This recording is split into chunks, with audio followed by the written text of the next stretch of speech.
출애굽기 18장 13절부터 27절까지입니다. 우리 함께 읽겠습니다. 이튿날 모세가 백성을 재판하느라고 앉아있고 백성은 아침부터 저녁까지 모세 곁에 서 있는지라.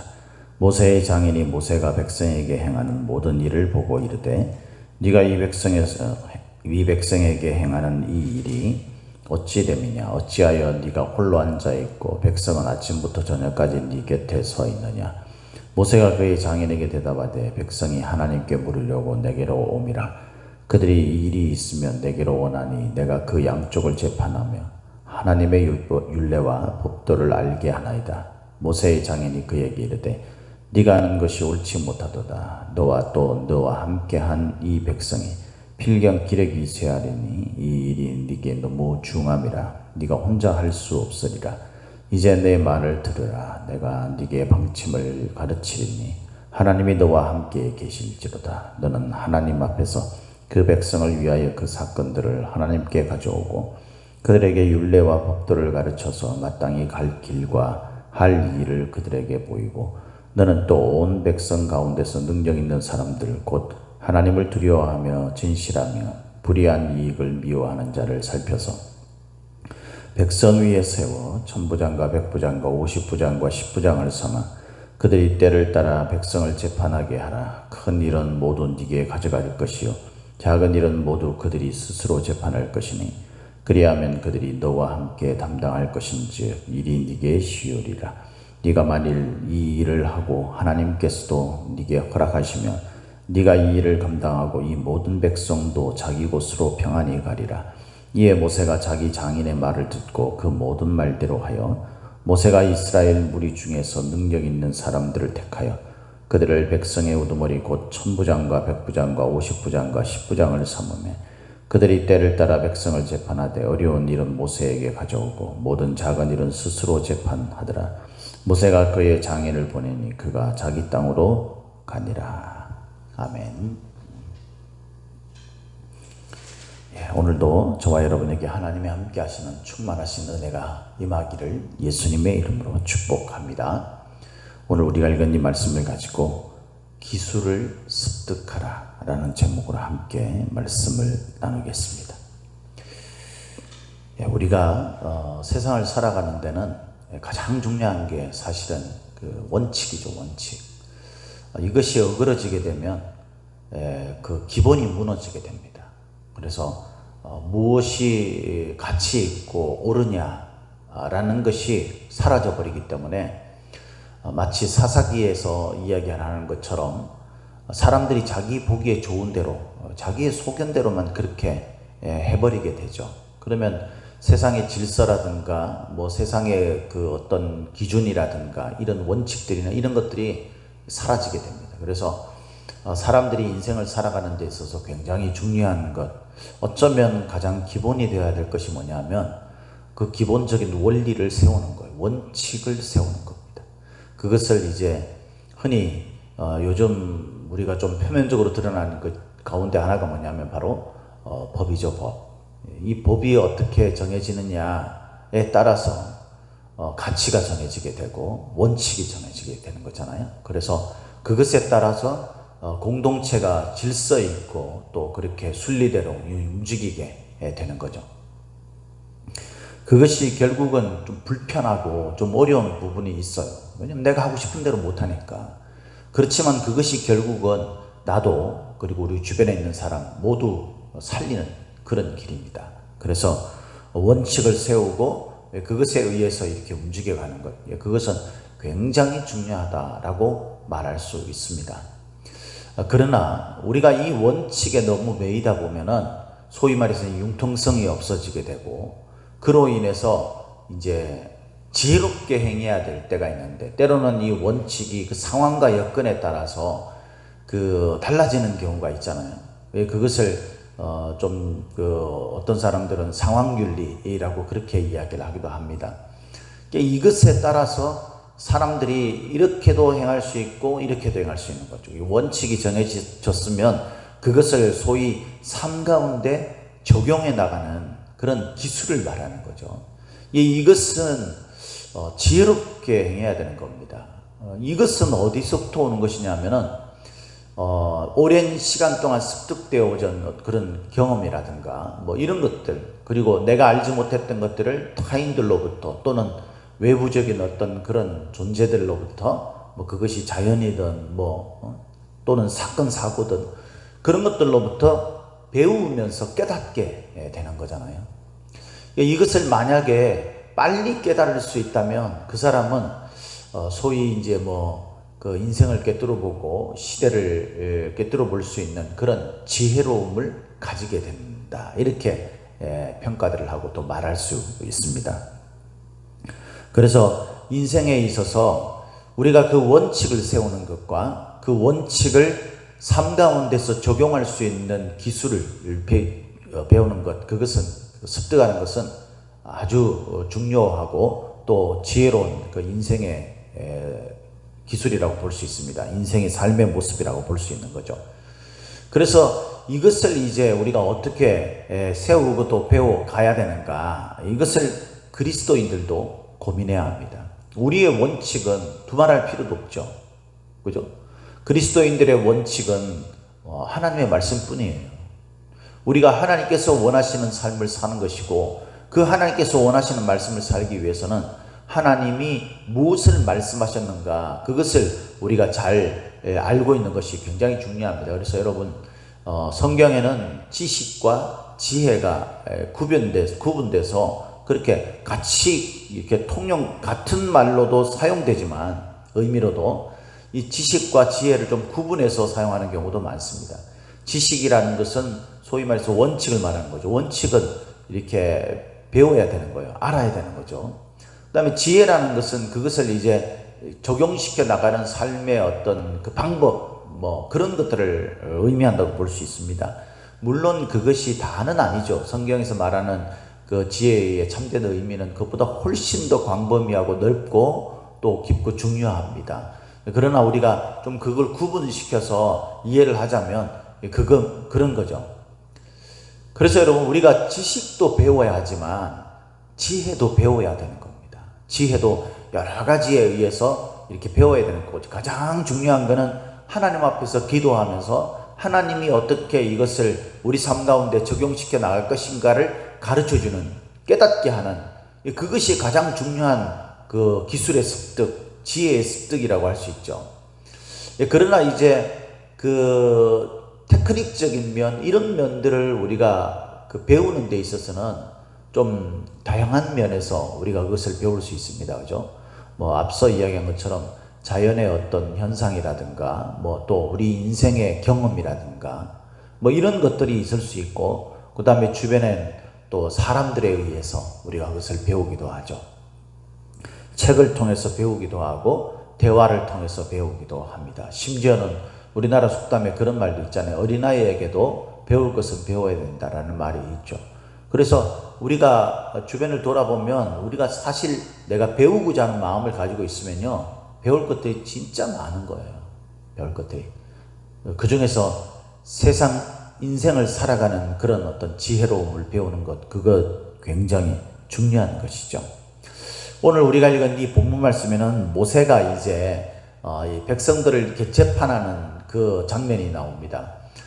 당시에는 이런 그 법제도가 이렇게 올바르게 잘 되어 있지 않고 구분되어 있지 않았기 때문에 이 제사장 역할을 감당했던 모세가 이 재판장의 역할도 함께 감당을 했어요. 그러다 보니까 모든 백성들이 다 어떤 문제가 있을 때, 그 200만 명이나 되는 그 인구가 문제가 있을 때 모세를 찾아오는 거죠. 그러니까 모세가 이렇게 길을 가는 시간 외에는 그냥 거의 잠도 제대로 잘 못 잘 정도로 그렇게 아주 힘들게 혼자 이 일을 감당하고 있었습니다. 그때 모세의 장인이었던 이루가 제안을 하죠. 네가 참 하고 있는 것이 어리석다, 네가 잘못됐다 라고 그렇게 이야기하면서 뭐라고 이야기합니까? 사람들을 세워라. 사람들, 이 일을 분담해서 함께 맡아줄 사람을 세우고, 그 세운 사람들로 하여금 작은 일들을 감당하게 하고, 그 사람들이 그것을 재판에서 결정을 내리지 못할 중대한 사안 같은 경우에는 너에게 가져오게 되면 네 일이 훨씬 더 줄어들게 되고 이것이 제대로 이루어지게 될 것이다. 즉각 이루어지게 될 것이다라는 거죠. 뭐 오늘날로 따지면은 이제 뭐 그 항소하게 되고 뭐 이런 그 원리가 되는 것이죠, 그죠? 예, 원래 그 이 법 제도라는 것이 이 모세의 이제 아직까지는 모세의 율법이 제정되지 않은 상태에 있는 거죠. 그러니까 성문화되지 못한 가운데 있는 거잖아요. 뭐 그 모세의 율법은 뭐 빠르게 이야기하는 사람들은 이제 15세기 정도, 좀 느리게 이야기하는 사람은 13세기 정도에 이게 정해졌다 그래요. 이게 이제 당시 근동지역으로 봐서는 그렇게 빠른 게 아닙니다. 여러분들도 뭐 배워서 알겠지만 함무라비 법전, 바벨론의 함무라비 왕에 의해서 제정되어진 함무라비 법전 같은 경우에는 뭐 17세기, 18세기 정도의 그 기원전이니까 그때 이제 그 세워졌다 그러죠. 그러니까 좀 뒤에 한 500년, 400년, 500년 가까이 뭐 그 정도 이 뒤에 좀 빠르면 한 300년 정도 뭐 이 정도 뒤에 세워진 게 이제 모세의 율법이에요. 뭐 그러니까 이제 서로 좀 영향도 있고 뭐 이런 부분들이 있겠죠. 그래서 이것을 이 신학적으로나 또 이 성경에 대해서 좀 부정적으로 바라보는 사람들은 이 모세의 율법이 하나님으로부터 받은 게 아니라 함무라비 법전이나 이런 근동지역에 있었던 그 법제도를 영향을 받아서 이렇게 된 거다, 이렇게 이야기를 합니다만 그 세부적인 상황이나 이런 것들을 보면 전혀 다릅니다. 모세의 율법 같은 경우에는 하나님이 원리가 되는 거죠. 뭐 당시에 함무라비 법전이나 뭐 그런 또 히타이트 법전이라는 것이 있어요. 그 뭐 헷 법전이라고도 하는데 그 법전 같은 경우에는 함무라비 법전보다는 좀 그 약하다 그러죠. 이렇게 좀 자세하게 되어 있지 않고 그렇다고 그럽니다. 근데 이것은 이제 그 당시에 사람들이 소위 그 신을 섬기고 있는 그런 나라가 많았잖아요. 근데 그들은 이제 신들이 많았고 하나님처럼 유일신이 아니죠. 신들이 많았고 또 그 하나님이 저기를 한다고 하더라도 뭐 신이 영향을 끼친다고 하더라도 그들에게는 이제 왕의 어떤 그런 권세도 있었고 또 신이 말하는 것도 있고 뭐 이래서 서로 이렇게 그 좀 조절되는 부분이 있었다고 그래요. 그래서 그런 부분들에 있어서는 그 유일신을 믿고 있었던 이 하나님을 믿는 이스라엘의 그 고대 이스라엘의 그 법전은 좀 그 전혀 좀 다른 색깔을 가지고 있는 부분이 많았죠. 그 어쨌든 이런 모든 것들에 대해서 이제 그 모세가 그 이방인이었던 장인 이드로에게 배우게 되는 겁니다. 그것을 자신의 삶과 자신의 지역에서 있었던 그 모든 경험들 이런 것들을 토대로 해서 이 장인 이드로가 모세에게 아주 중요한 지혜를 알게 한 거죠. 그것을 재판을 하는 것, 하나님의 뜻을 따라서 재판을 해나가는 것은 정해진 원칙이라면 이것을 모든 백성들에게 빠르게 시행할 수 있는 방법이 무엇일까? 이것을 적용하는 부분에 있어서는 지혜가 필요했는데 하나님은 이 장인 이드로를 통해서, 그러니까 장인이 오게 된 것도 다 하나님의 뜻이 있는 거죠. 그죠? 복음이 전파되게 하는 그런 어떤 역사를 하나님께서 일으키신 것과 동시에 이스라엘에게 이런 지혜를 알게 하는, 이것을 적용시켜 나가는 어떤 그런 지혜를 알게 하는 그런 방법으로 장인 이드로를 또 부르신 하나님의 뜻이라는 것을 우리가 또 알 수도 있습니다. 이렇게 해서 이제 이것을 주게 되면, 이것을 시행하게 되면 모세가 그 책임감이나 부담감이 훨씬 들게 되는 거죠. 오늘날에도 이런 지혜로움이 굉장히 필요합니다. 교회 공동체나 가정도 뭐 가장 기본적인 가정도 뭐 말할 필요도 없죠.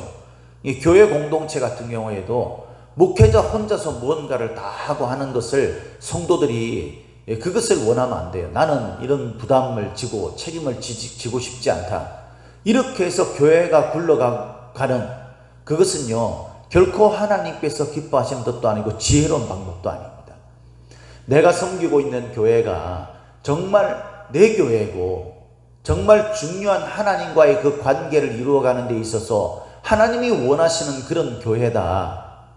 그런 우리 마음속에 믿음이 있다면 여러분, 이 교회가 올바르게 서가기 위해서는요, 목회자 혼자서 그 일을 감당하도록 내버려둬서는 안 돼요.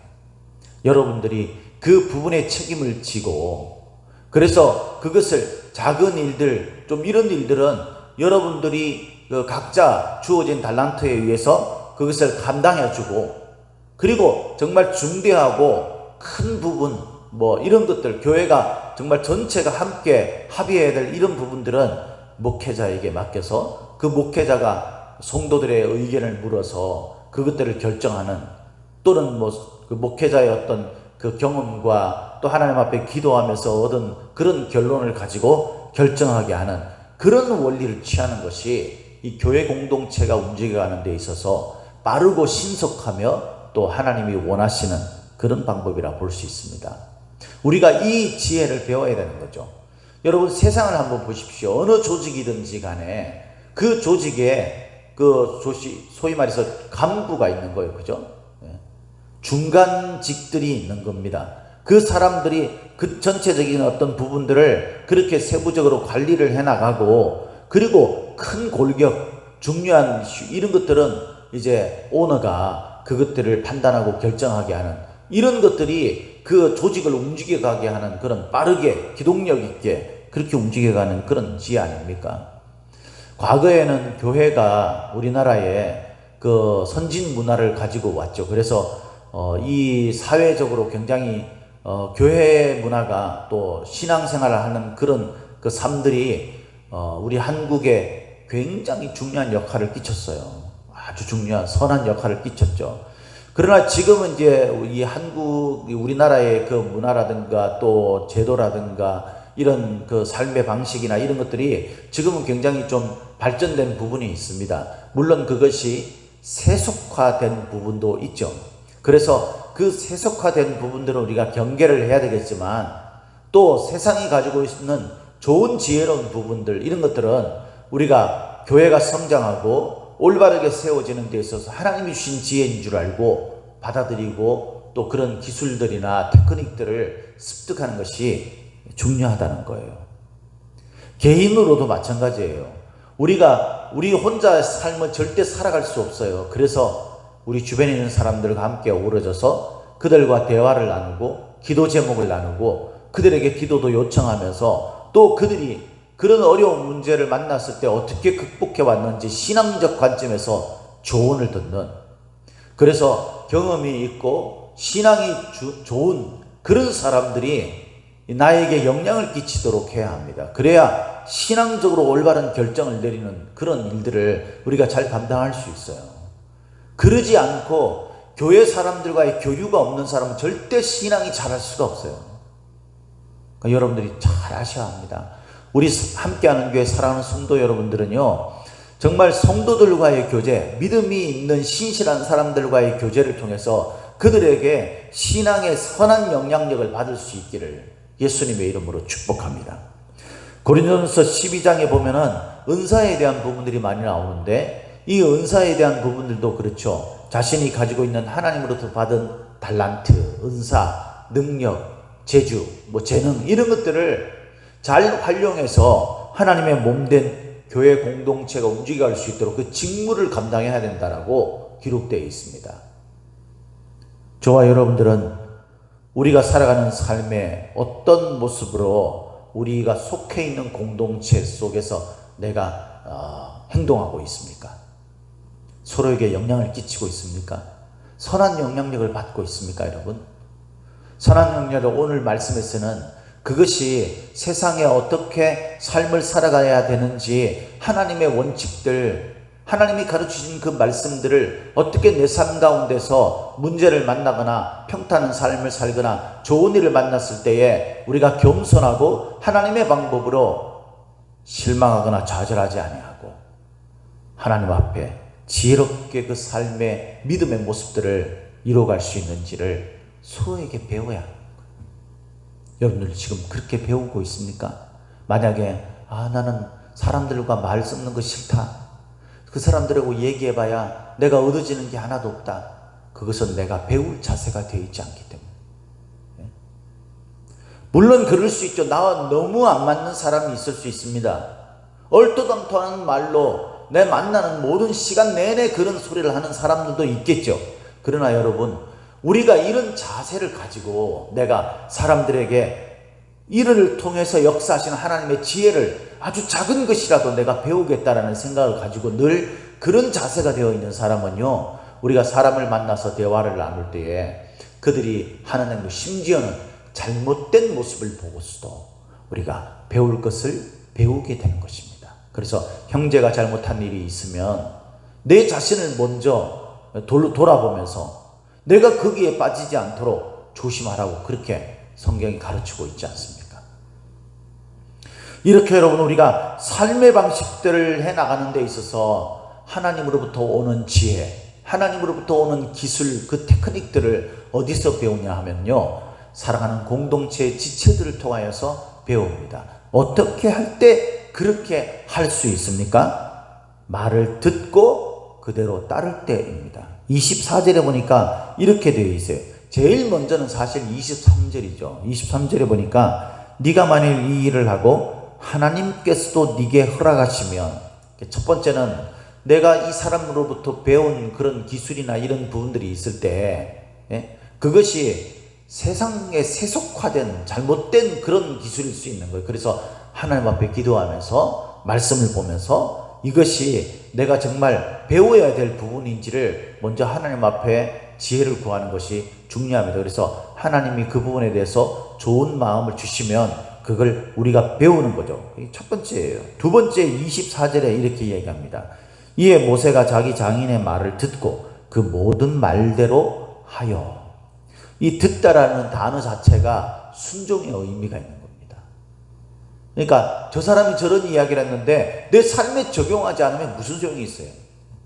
제가 교회에서 가장 많이 하는 일 가운데 하나가 설교 아닙니까? 설교. 그죠? 하나님의 말씀을 오늘날 우리 삶에 어떻게 이 말씀들이 우리에게 와닿게 되는지 그것을 제 나름대로 하나님 앞에 기도하면서 여러 가지 자료들도 찾아보고 그래서 말씀을 준비합니다. 설교 원고를 준비해 가지고 주일날 또 이 새벽 시간에 이 말씀을 선포하죠.